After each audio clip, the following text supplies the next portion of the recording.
উপন্যাস ডায়েরি চ্যানেলের পক্ষ থেকে আপনারা শুনছেন ডাকপিওর চিঠি। লিখেছেন রিক্তা ইসলাম মায়া। কণ্ঠে আমি তাসনুভা। পর্ব 51। রাত 12টার ঘরে অসহ্য মাথা ব্যথায় নূরজাহানের চোখ মুখ লাল হয়ে আছে। শরীর টলমল করেছে দুর্বলতায়। তারপরে নূরজাহান রেস্ট নিতে পারছে না। আজ শুক্রবার, আফিয়ার বিয়ে ছিল। বরযাত্রী বিদায় হয়েছে সেই সন্ধ্যায়, কিন্তু সৈয়দ বাড়িতে মেহমানের আনাগোনা শেষ করতে করতে এখন রাত 12টার ঘরে। মেয়েটার জন্য ফাতেমা কাঁদতে কাঁদতে এখন ঘুমোচ্ছে। সুফিয়া মায়ের সঙ্গেই আছে। সেদিনের ঘটনার পর আজ 5 দিন হয়েছে সালমা নূরজাহানের সঙ্গে কথা বলে না, নূরজাহানের হাতে খাবার খায় না, ঘর থেকে বেরোয় না। আজ আফিয়ার বিয়ে হয়। সারাদিন সালমা বাড়ি মেয়ের বিয়ে নিয়ে ব্যস্ত ছিল। বাইরের মানুষদের বুঝতে দেয়নি তিনি ছেলের বউয়ের প্রতি নারাজ। বরযাত্রী বিদায় হতে তিনিও ঘরে চলে যান। সৈয়দ শাহর আত্মীয় স্বজন বংশধরের অধিকাংশ ঢাকাবাসী অধিবাসী হয়। তারা বেশ রাত করেই বিদায় নিয়ে বাড়ি ফিরেছে। মারিদকে সেই সন্ধ্যায় বরযাত্রীর সঙ্গে আফিয়াকে বিদায় বেলায় দেখেছিল নূরজাহান। তারপর আর খোঁজ নেই। রাতেল হীরা চৌধুরীকে নিয়ে রাত 9টার দিকে বাড়ি ফিরে যায়। মেয়ের অনুষ্ঠান শেষে রিফাতের বাবা মা সকলেই সৈয়দ বাড়িতেই উপস্থিত। বেশ কয়েকদিন থাকবে ওরা। তনিমা আফিয়ার বিয়েতে এসেছিল নিজের বাবা মার সঙ্গে। আফিয়ার বরযাত্রী বিদায়ের পর তারাও চলে যায়। তনিমার মেডিকেল পরীক্ষা এই সপ্তাহ থেকে, তাই তনিমাকে বিয়ে বাড়িতে থাকতে নিষেধ করেছিল রিফাত। রিফাত মারি দুজনেই বাড়িতে নেই। আফিয়ার সঙ্গেও শ্বশুর বাড়িতে গিয়েছে। আফিয়ার বিয়ের জন্য সৈয়দ বাড়িতে কাজের লোক রাখা হয়েছে 3 জন এক্সট্রা। নূরজাহান তাদের রেস্ট নিতে বলে রেনু রোজিনা দুজন নূরজাহানের সঙ্গে রান্নাঘরে হাতে হাতে কাজ করছে। রোজিনা 16 বছরের মেয়ে হওয়ায় সে সব কিছুতে কথা বলে না, ভয় পায়। রেনুর বয়সে 45-এর ঊর্ধ্বে। সে প্রায় 10 বছর ধরে সৈয়দ বাড়িতে কাজ করেছে। সালমার বিশ্বস্ত কাজের লোক। রোজিনাকে রেনুই সৈয়দ বাড়িতে কাজে এনেছে। সালমার বিশ্বস্ত লোক হয়, রেনুর দাপটে বেশি দেখায়। এই যে সালমা নূরজাহানকে দেখতে পারে না, যখন তখন কথা শোনায়, এই সুযোগটা রেনুও নিতে চায় নূরজাহানের থেকে। নূরজাহান একটা কাজ দিলে রেনু করতে চায় না, নূরজাহানের কথা শোনে না, সরাসরি উপেক্ষা করে চলে। নূরজাহানকে আবার অজুহাতায় রেনুকে এই বাড়িতে কাজে রেখেছে সালমা। রেনু কথা শুনলে সালমারই শুনবে। নূরজাহান বোঝে রেনু সালমার নারাজের সুযোগ নিয়ে অসৎ ব্যবহার করেছে। নূরজাহান রেনুর সঙ্গে তর্কে যায় না। রোজিনাকে নিয়ে কাজ করে সারাদিন। এই যে এত রাত অবধি নূরজাহান রোজিনাকে নিয়ে কাজ করছে, মাথা ব্যথা আর শরীরে দুর্বলতা নিয়ে, এত সব কাজে রেনুকে খুব কমই পাওয়া যায়। রেনু মর্জি মতো একটা কাজ করলে আরেকটা কাজ ফেলে রেখে নূরজাহানের জন্য করতে চায় না। আবার রোজিনা নূরজাহানের সঙ্গে হাতে হাতে কাজ করলে রোজিনাকেও অগোচরে খোঁচা দিয়ে বলে এত কাজ না করতে, নূরজাহানের জন্য ফেলে রাখতে। রোজিনা সহজ সরল মেয়ে, সে রেনুর মতো এত মারপ্যাঁচ বোঝে না। নূরজাহান ভাবিকে তার অনেক ভালো লাগে, সেজন্য রোজিনা সবসময় নূরজাহানের সঙ্গে থাকার চেষ্টা করে। রাতে মেহমানদের থালা বাসনের এটো প্লেট জমেছে বেশ পেছনে। নূরজাহান সৈয়দ বাড়ির জন্য গরম পানির ফ্লাক্সে ভরে রেখেছে। রাতে সৈয়দ শাহ কুসুম গরম পানি পান করেন। শান্তার কোমরে ব্যথা, সেজন্য রোজিনা তেল মালিশ করতে গিয়েছে। রেনু পান খাওয়ার বাহানা দিয়ে সেই যে মাঝরাতে বসে পান চিবোচ্ছে, ঘণ্টাখানেকের বেশি সময় হয়েছে, উঠছেই না। নূরজাহান অসুস্থ শরীরে তাতে দাঁত পিষে কাজ করে একের পর এক। মাঝে 2-1 বার রেনুকে রেখেছে বেসিনের থালা বাসনগুলো ধুয়ে দিতে। রেনু না শোনার মতো করে ওঠেনি। নূরজাহান ফ্লাস্কে গরম পানি ভরে রেখে সেটা রেনুর দিকে বাড়িয়ে দিয়ে বলে, এটা দাদা ভাইয়ের ঘরে দিয়ে আসুন খালা, আমার শরীরটা ভালো লাগছে না, আপনি কষ্ট করে একটু থালা বাসনগুলো ধুয়ে দিয়ে শুয়ে পড়বেন, এরপর আর কাজ নেই। আমার মাজায় বাতের বিষ করতেছে, আমি এখন সিঁড়ি বইয়া ফ্লাক্স লইয়া উপরে উঠবার পারম না, তাই থালা বাসনগুলোও এখন ধুইবার পারম না, শরীর মেলা ক্লান্ত, আমি এখন ঘুমামো। নূরজাহান কণ্ঠে নমনীয়তা নিয়ে বলল, এটা থালা বাসন সারা রাত বেসিনে থাকলে পোকামাকড় তালা পোকা উঠতে পারে খালা, আপনি তো জানেন আম্মুর এসব পছন্দ না, আম্মুর কড়াভাবে নিষেধ করেছেন রাতে কখনো যেন একটু থালা বাসন বেসিনে ফেলে না রাখি, আজ ফেলে রেখে গেলে আম্মু রাগ করবে খালা। বড় ম্যাডাম আমার উত্তরে কখনো রাগ করব না, আমি হেরে ধোকা দিয়াই ছলনা কইরাই এই বাইতে আইয়া ঠাই লই নাই যে রাগ করব। থালা বাসন আমার মন চাইলে গিয়া নিজে ধুয়েও আমারে কইও না, আমি বড় ম্যাডামের বিশ্বস্ত লোক, আমার আগেই আইসি এই বাইতে তোমার আগে।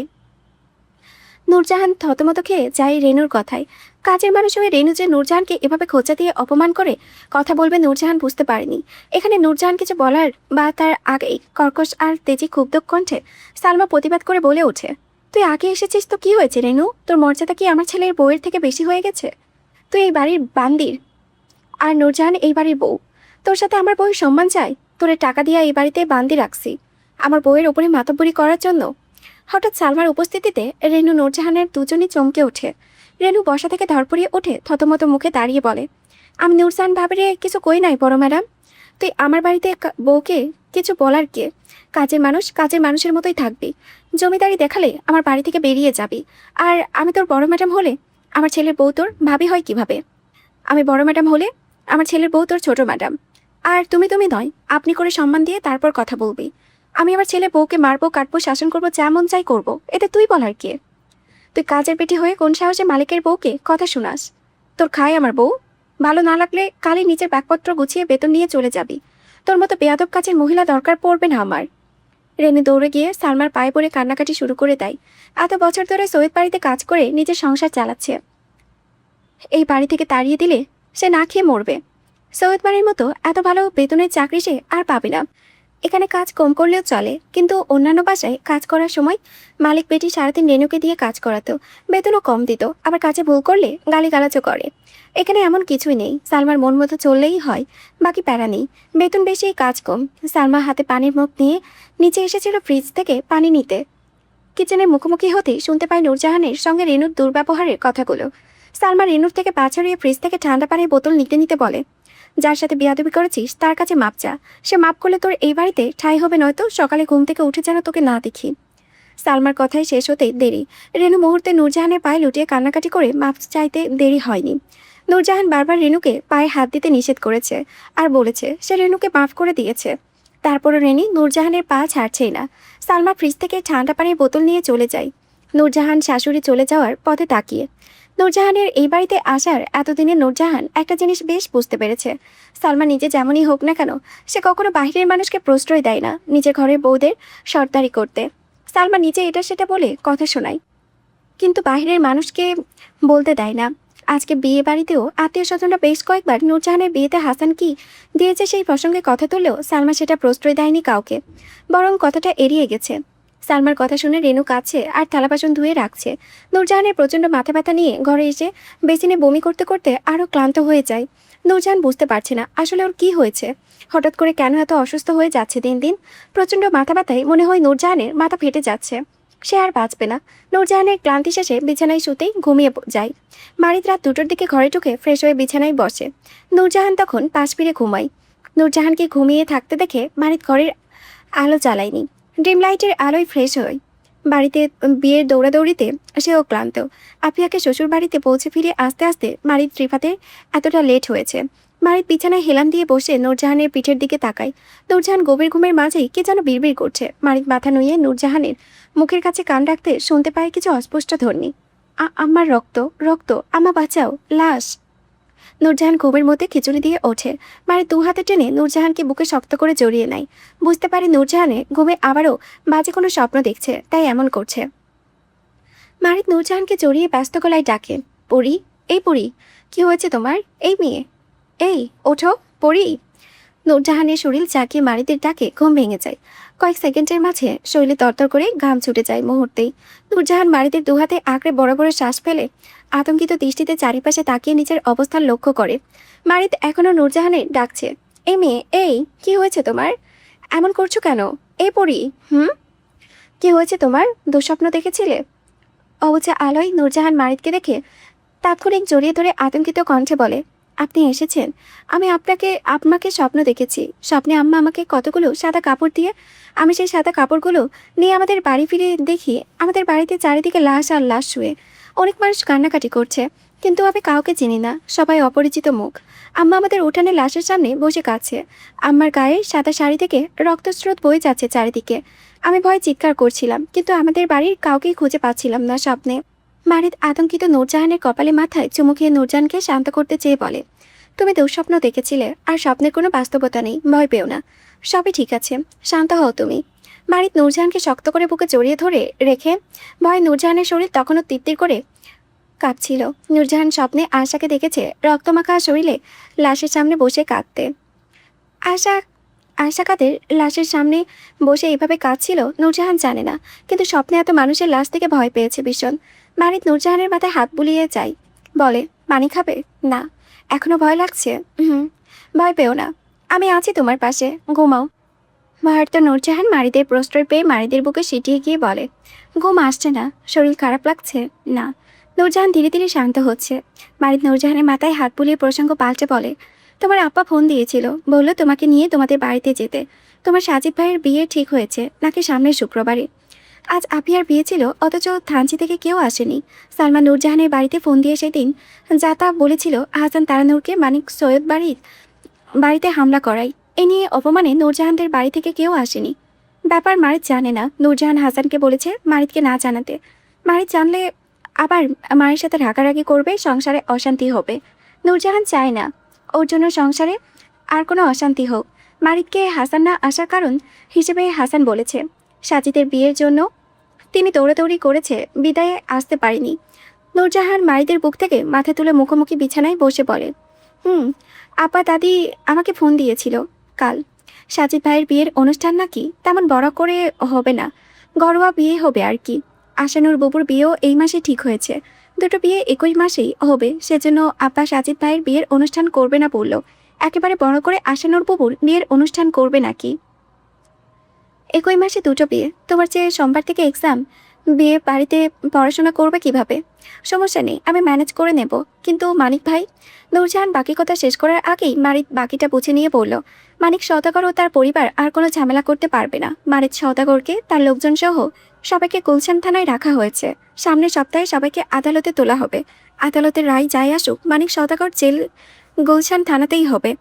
বাকি মানিক সওদাগরের পরিবারের বিরুদ্ধে আমি থানচি সদর থানায় দুটো মামলা করে এসেছি তোমার নিরাপত্তার জন্য। তুমি যতদিন থানচিতে থেকে পরীক্ষা দিবে ততদিন থানচির পুলিশ প্রশাসন তোমার নিরাপত্তার দায়িত্ব নেবে। আমি কাল থেকে তোমার সাথে থানচিতে যেতে পারবো না। আমার কনস্ট্রাকশনের প্রজেক্টের কিছু জরুরি কাজ আছে, সেখানে থাকতে হবে। তবে আমি শুক্রবারে সাজিদ ভাইয়ের বিয়েতে অবশ্যই উপস্থিত থাকবো ইনশাল্লাহ। তোমার বাকি পরীক্ষা শেষ না হওয়া পর্যন্ত তোমার সাথে থানচিতে থাকবো। পরীক্ষা শেষ হলে একেবারে তোমাকে নিয়ে ঢাকা ফিরে আসবো। আচ্ছা। নূরজাহান আর দ্বিরুক্তি করল না, শুধু এগিয়ে এসে মারিদকে জড়িয়ে বুকে মাথা রাখে। মারিদ নূরজাহানের মাথায় হাত রেখে বলে, বেশ কয়েকদিন ধরে দেখছি তোমাকে কেমন অসুস্থ দেখাচ্ছে। সত্যি করে বলো তো, কি হয়েছে তোমার। নূরজাহান মারিদকে জড়িয়ে লজ্জায় বলে, আমি কিভাবে অসুস্থ, তোমার কিসের অভাব আপনার। মারিদ দুষ্ট হাসে। নূরজাহানকে শক্ত করে জড়িয়ে বালিশে শুয়ে পড়ে। নূরজাহানের কোমরে পেঁচিয়ে ঘনিষ্ঠ হয়ে গলায় নাক কষে মহাচ্ছন্ন গলায় বলে, এসো তোমার অভাব দূর করি। নূরজাহান ঢাকায় নেই, থানচিতে পরীক্ষা দিতে গিয়েছে আজ 2 দিন হয়েছে। তনিমারও মেডিকেলে পরীক্ষা চলছে। পরীক্ষা চলাকালীন ঝামেলায় রিফাত তনিমাকে পড়ানোর সময় পাচ্ছে না। রিফাত যখন ফ্রি হয় তখন সময় প্রায় বিকেল। মেডিকেলের পরীক্ষায় স্যারদের গাইডলাইন পেলে পড়তে সহজ হয়। তনিমার প্রথম পরীক্ষাটা মোটামুটি ভালোই হয়েছে, আশানুরূপ ভালো হয়নি। রিফাত ফোনে তনিমার কথা শুনে সে মধ্যরাতেই ঝড় বৃষ্টির মাঝে শ্বশুরবাড়িতে উপস্থিত হয়। তনিমা রিফাতের আসা খবর পেয়ে দৌড়ে বসার ঘরে এসে রিফাতকে দেখে অবাক। তনিমার মা হাফেজা প্রথমবার মেয়ের জামাই আসায় সে কি ব্যস্ততা ওনার। দৌড়ে রিফাতকে তোয়ালে এনে দিয়েছেন মাথা মুছতে। রিফাত মাথা মুছতে মুছতে জাবেদ শেখের সাথে সোফায় বসে কথা বলেছেন। হাফেজা তনিমাকে এটা সেটা বলে দোষ দিচ্ছে। মেয়ে জামাই আসবে সেটা হাফেজাকে আগে কেন জানালো না। তাহলে উনি পছন্দ মতো রান্না করতে পারতেন নতুন জামাইয়ের জন্য। তনিমা হতাশকে মায়ের ব্যস্ততা দেখে। হাফেজার ছেলের বউটাও বাড়িতে নেই, বাপের বাড়ি গিয়েছে কয়েকদিন হলো। হাফেজা তনিমাকে দাঁড়িয়ে থাকতে দেখে ধমক দেয়, বলে রিফাতকে চা নাস্তা দিতে। রিফাত বেশ মিষ্টি খেতে পছন্দ করে, কিন্তু সে ডক্টর হয় স্বাস্থ্য সচেতনতার জন্য মিষ্টি কম খায়। তনিমা রিফাত ও জাবেদ শেখের জন্য কম চিনি দিয়ে দুধ চা বানিয়ে সোফার টেবিলে ওপরে রাখতে চোখাচোখি হয় রিফাতের সঙ্গে। রিফাত এক পলক তনিমাকে দেখে। তনিমা বাসার কাপড় পরে আছে, পরনে ঢোলা গেঞ্জি আর ট্রাউজার পরা, চুলগুলো সব উপরে ঝুঁটি বাঁধা, গলায় একটা স্কার্ফ জড়িয়ে। রিফাত তনিমার থেকে দৃষ্টি সরিয়ে জাবেদ শেখের সঙ্গে কথায় মগ্ন হয়। হাফেজা ব্যস্ত ভঙ্গিতে ফলমূল কেটে নিয়ে আসেন রিফাতের জন্য। তনিমা খালি চা নিয়ে আসায় মেয়ের দিকে চোখ লাল করে তাকালেও রিফাত ব্যাপারটা বুঝিয়ে বলে, আন্টি অযথা ব্যস্ত হবেন না, আমি রাতে খাবার খেয়ে বাসা থেকে বের হয়েছিলাম। তনিমার ফোন পেয়ে সাথে সাথে বের হয়ে গিয়েছিলাম, তাই আপনাদের জানাতে পারিনি যে আমি আসবো। আপনি অযথা রান্নাবান্নার ঝামেলা করবেন না আন্টি। সে কি বাবা, তুমি খেয়ে আসলে কেন? শ্বশুরবাড়িতে আসলে কি মানুষ খেয়ে আসে? কষ্ট পেলাম তোমার কথায়। আসলে আন্টি, আমি যে এখানে আসবো তেমন প্ল্যানিং ছিল না। তনিমার পরীক্ষা চলছে, সেজন্য হুট করে চলে আসলাম। তনিমা যতদিন পরীক্ষা চলবে ততদিন হুটহাট এভাবেই চলে আসবো আপনাদের জ্বালাতে। এভাবে কথা বলছো কেন বাবা? তুমি কি আমাদের পর? আর তনিমা যেমন, তুমিও তো আমাদের কাছেই তেমনই সন্তানের মতো। এটা তোমারও বাড়ি, তুমি আসলে আমরা বরং খুশি হব বাবা। হাফেজার জোড়াজুড়িতে রিফাতকে আবারও খেতে হলো। রাত তখন একটা ঘরে এসেছিল তনিমাকে পড়াবে বলে, অথচ শ্বশুরবাড়িতে জামাই আদরে সে সুযোগই পাচ্ছে না তনিমাকে পড়াশোনার। যদিও কাল পরীক্ষা নেই, 2 দিন গ্যাপে গ্যাপে তনিমার পরীক্ষাগুলো হচ্ছে। তারপরেও রিফাত ঠিক করলো আজ রাত বেশ অব্দি তনিমাকে পড়াবে, আর কালকে থেকে সে সন্ধ্যার দিকে চলে আসবে এখানে। হাফিজা রিফাতকে তনিমার রুমে থাকতে দেয়। রিফাত তনিমার ছোট রুমটার দিকে চোখ বুলায়। একটা কাঠের খাট, পড়ার টেবিল, ওয়ারড্রব আর একটা ড্রেসিং টেবিল, ব্যাস এতটুকুই। ছোট রুমটা বেশ গোছানোই। রিফাতের পেছন পেছন তনিমা ছোট ফ্লাক্সে করে দুধ চা আর দুটো কফির মগ আনি। সেগুলো পড়ার টেবিলে উপরে রাখতে রাখতে রিফাতকে বলে, আপনি কি শুয়ে পড়বেন? রিফাত ঘুরে তাকায় তনিমার দিকে। তনিমার পরে থাকা গেঞ্জি ট্রাউজারগুলো তার বেশ চোখে লেগেছে। রিফাত এগিয়ে এসে চেয়ার টেনে পড়ার টেবিলে বসে বলে, মধ্যরাতে বৃষ্টিতে ভিজে এসেছি ঘুমানোর জন্য, পড়তে বসো। এত রাতে পড়াবেন? মেডিকেল স্টুডেন্টদের জন্য রাত দিন নাই, সবসময় পড়তে হয়। তনিমা কথা না বাড়িয়ে পড়তে বসে। রিফাত প্রয়োজনীয় টপিক তাকিয়ে দেয় পড়তে। তনিমা সেগুলো মনোযোগ দিয়ে পড়ছে। তনিমার একটা বদ অভ্যাস আছে, সে পড়তে বসলে পা নাড়ায়। রিফাত এই কয়েকদিনে বেশ রপ্ত করেছে তনিমাকে। সবসময় মতো আজ রিফাত নিজের পা সরিয়ে নিল না, তনিমার পা ঘেঁষাঘেঁষি করেই রাখলো। তনিমা পা নাড়াচ্ছে আর সে পা রিফাতের সঙ্গে বাড়ি খাচ্ছে। 1টা থেকে 3টা পর্যন্ত টানা 2 ঘন্টা তনিমাকে পড়ায় রিফাত। রিফাত উঠে বিছানার কাছে যায়। তনিমা বই খাতা গুছিয়ে রিফাতকে বলে, আপনি ফ্রেশ হবেন, আবার লুঙ্গি আনবো? রিফাত পেছনে ঘুরে তনিমার দিকে ভ্রু বাঁকিয়ে বলে, তুমি আমাকে কখনো লুঙ্গি পরা দেখেছো যে আজ পরবো? আমি কিভাবে বলবো আপনি লুঙ্গি পরেন কিনা? আমি কি কখনো আপনার সাথে থেকেছি যে জানবো? রিফাত যে অনুযায়ী প্রশ্নটা করেছে তনিমা সেই অনুযায়ী রিফাতকে উত্তর দেয়। রিফাত তনিমার মাঝে গভীর কোনো সম্পর্ক না থাকলেও দুজনের মাঝে একটা সুসম্পর্ক আছে। নির্দ্বিধায় কথা বলার মতো সুসম্পর্ক যাকে বলে। রিফাত নিজের অসুবিধার কথা জানিয়ে বলে, আমি লুঙ্গি পরতে পারি না, অসুবিধা লাগে, এসব কাপড়ে আমি অভ্যস্ত নই। কি বলেন, লুঙ্গি পরতে পারেন না? ছেলে মানুষ ওই লুঙ্গি পরতে না পারলে হবে? আমার আব্বা তো সবসময় লুঙ্গি পরেই থাকে। আজকে আপনি ট্রাই করে দেখবেন, আস্তে আস্তে শিখে যাবেন। আনবো লুঙ্গি? রিফাত খানিক চুপ থেকে কপাল কুঁচকে প্রশ্ন করে বলে, রাতে কি তুমি আমার সাথে ঘুমাবে? তনিমা মজার স্বরে উত্তর দিয়ে বলে, আমি আপনার সাথে না, আপনি আমার সাথে ঘুমাবেন স্যার। এটা আমার রুম, বিছানা যেহেতু একটাই, তাই আপাতত স্যারকে ছাত্রীর সঙ্গে ঘুমোতে হবে। তবে আপনি চাইলে আমার আব্বার সাথেও ঘুমাতে পারবেন। জাভেদ শেখের সঙ্গে ঘুমানোর বিষয়টা রিফাত এড়িয়ে গিয়ে বলে, লুঙ্গি আমি পরলে তুমি রিস্ক নিতে পারবে? তনিমা রিফাতের কথাটার অর্থ তাৎক্ষণিক বুঝতে না পেরে পুনরায় জিজ্ঞেস করে, লুঙ্গির সাথে রিস্ক কিসের? রিফাত সরাসরি স্বীকারোক্তি দিয়ে বলে, আমি লুঙ্গি পরলে ঘুমালে সকালে খুঁজে পাই না। কেন, কোথায় যাই? অবাক হয়ে তনিমা পাল্টা প্রশ্ন করে রিফাতকে। রিফাত থতমত মুখে তীক্ষ্ণ দৃষ্টিতে তনিমার দিকে তাকিয়ে থাকে। তনিমা প্রথমে রিফাতের কথাটা বুঝতে পারেনি, কিন্তু কয়েক সেকেন্ড যেতেই লজ্জায় অস্বস্তিতে মাথা নুইয়ে রুম থেকে বেরিয়ে যায়। রিফাত তনিমাকে লজ্জা পেতে দেখে হেসে ফেলে। হাসতে হাসতে বিছানার একপাশে গিয়ে বসে। বিছানায় বসতেই রিফাতের হাসি থেমে যায়। বিছানাটা খানিক শক্ত টাইপের। সবচেয়ে বড় সমস্যা হলো খাটটা বেশ বড় নয়, মাঝারি সাইজের। দুজন মানুষের ঘুমানো যাবে, তবে মাঝে জায়গা থাকবে না দূরত্ব বজায় রাখার জন্য। পাশাপাশি দুটো মানুষকে এই খাটটি খুব কাছে নিয়ে আসবে। রিফাত কয়েক মিনিট তনিমার অপেক্ষা করে তনিমাকে আসতে না দেখে সে বিছানায় টান টান হয়ে শুয়ে পড়ে। রাত প্রায় 3টে ঘরে। কাল যদিও কলেজে পরীক্ষা সংক্রান্ত কোনো ব্যস্ততা নেই, তারপরেও কাল কলেজে যেতে হবে রিফাতকে। রিফাত শুয়ে পড়ে ঘুমানোর চেষ্টা করে। নতুন জায়গা হওয়ার তার ঘুম আসছে না। তনিমা অনেকটা সময় দেরি করে ঘরে ঢুকে। রিফাত ঘুমিয়ে যাওয়ার অপেক্ষাতেই এতক্ষণ বাইরে দাঁড়িয়েছিল। রিফাতের নড়াচড়া কিংবা শব্দ না পেয়ে তনিমা আস্তে করে ধীরে ঢোকে ঘরে। ঢুকে দরজা লাগায়। তাৎক্ষণিক ব্যাপারটা নিয়ে তনিমা লজ্জা পেয়েছে, সেজন্য সে ইচ্ছাকৃতভাবে দেরি করে ঘরে আসে। ঘরের লাইট নিভিয়ে ট্রিম লাইটের আলো জ্বালিয়ে রিফাতের পাশাপাশি বিছানায় শুয়ে পড়ে। দুজনের মাঝে তেমন দূরত্ব নেই, তারপরও তনিমা উকি মেরে দেখে রিফাত ঘুমিয়েছে কিনা। তনিমা রিফাতের মুখের সামনে উকি মারতে গিয়ে রিফাত চোখ মেলে তাকিয়ে বলে, কি ব্যাপার, কি দেখছো? তনিমা ধরপড়িয়ে উঠে বিছানায় নিজের পাশে সরে গিয়ে বুকে থুতু ছিটিয়ে বলে, আল্লাহ, আপনি আমাকে ভয় পাইয়ে দিয়েছেন। রিফাত কথা বলে তা কাত হয়ে তনিমার মুখোমুখি হয়ে শুয়ে পড়ে।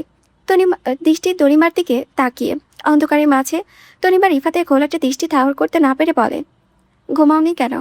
জায়গা পরিবর্তন হলে আমার ঘুম আসে না। আমি আপনার মাথায় হাত বুলিয়ে দিই, তাহলে দেখবেন ঘুম চলে আসবে। তনিমার নিঃসংকোচ আবদারে রিফাতের মাঝে প্রতিক্রিয়া দেখা গেল না। সে চুপ করে শুয়ে রিফাতের নীরবতাকে সম্মতি ধরে তনিমা উঠে বসে।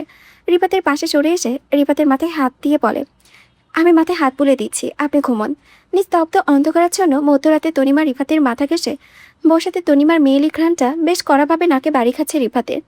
দুজনেই স্বামী স্ত্রী, দুজনের মাঝে ঘোষণা করে প্রেম না থাকলেও সুসম্পর্ক আছে, পবিত্র একটা বন্ধন আছে। সেই পবিত্র বন্ধনের টানে রিফাতের মাঝে নিষিদ্ধ চাওয়া মাথাচাড়া দিয়ে উঠেছে বারবার। এই প্রথম রিফাত তনিমার সঙ্গে রুম শেয়ার করে একই বিছানায় ঘুমোচ্ছে। তনিমার সঙ্গে থাকা রাতটা এমন কঠিন হবে রিফাতের জন্য, সেটা আগে জানলে রিফাত কখনোই এখানে আসতো না। এখানে আসার আগে রিফাত বুঝতে পারেনি সে এমন ভয়ঙ্কর পরিস্থিতিতে পড়বে। রিফাত জোরপূর্বক ঘুমানোর চেষ্টা করে, কিন্তু ঘুম ধরা দিচ্ছে না। তনিমা রিফাতের কাছাকাছি থাকায় রিফাতের আরও সমস্যা হচ্ছে। ভিতরে অস্থিরতা কাজ করছে। রিফাত তনিমার হাতটা মাথা থেকে সরিয়ে দিয়ে বলে, মাথায় হাত দিতে হবে না, যাও গিয়ে ঘুমাও। তনিমা রিফাতের অস্থিরতা বুঝতে না পেরে পুনরায় রিফাতের মাথায় হাত দিয়ে বলে, আরে আপনার ভালো লাগবে, আমি আরেকটু হাত বুলিয়ে দিই। No need.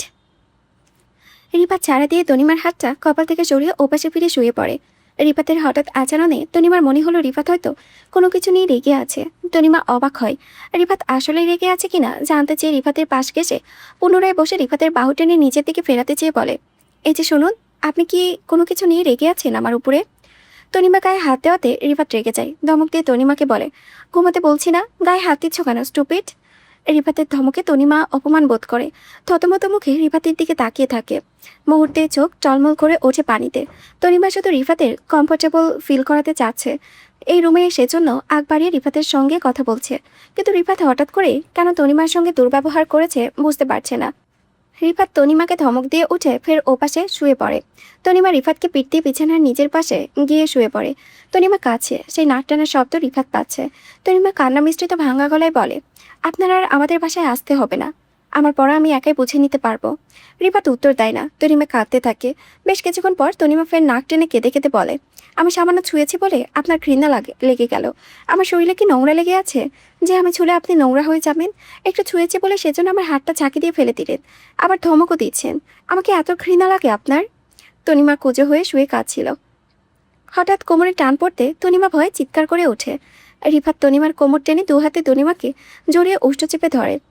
তনিমার কান্না থেমে গিয়েছে, কিন্তু নিঃশ্বাসের অভাবে ছটপট করে উঠতে চাইলে রিফাত আরও জোরালোভাবে তনিমাকে চেপে ধরে ওপরে উঠে আসে। রিফাত কেন এতক্ষণ ধরে তনিমাকে দূরে ঠেলে দিচ্ছিল সেটা বুঝতে তনিমার খানিকটা দেরি হয়। যখন বুঝতে পারে তখন রিফাতকে থামানো দেয়। তনিমা রিফাতকে বাধা দেয় না। শুরু থেকে তনিমা রিফাতকে স্বামী হিসেবে গ্রহণ করেছিল। এই সম্পর্কে তাই বাধা দেওয়া বেমানান।